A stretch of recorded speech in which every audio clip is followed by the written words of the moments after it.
हक्काचं आरक्षण मिळवण्यासाठी सत्तेत जाण्याशिवाय पर्याय नाही. मनोज जरांगेंकडून विधानसभा निवडणूक लढण्याचे संकेत. 29 ऑगस्टला निर्णय.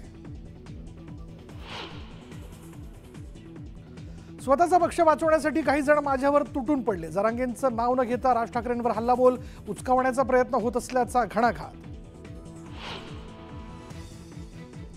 विधान परिषद निवडणुकीत क्रॉस वोटिंग करणाऱ्या आमदारांचा पत्ता कट. संबंधितांनी केलेल्या चुकीला माफी नाही.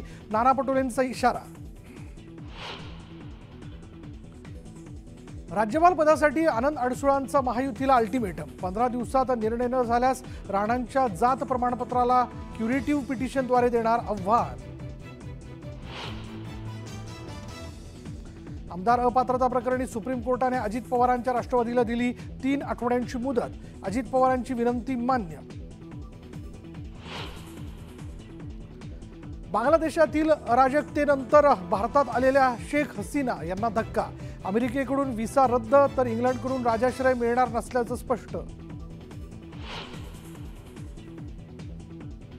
बांगलादेशातील परिस्थितीवर भारताची नजर. परराष्ट्र मंत्री एस जयशंकर यांचं राज्यसभेत निवेदन. भारत सरकार लष्कर प्रमुखांच्या संपर्कात असल्याची माहिती. बांगलादेशात वातावरण तापलं. समाजकंटकांकडून हिंदूंच्या मंदिरासह घरांची जाळपोळ. काहींची हत्या करण्यात आल्याची माहिती.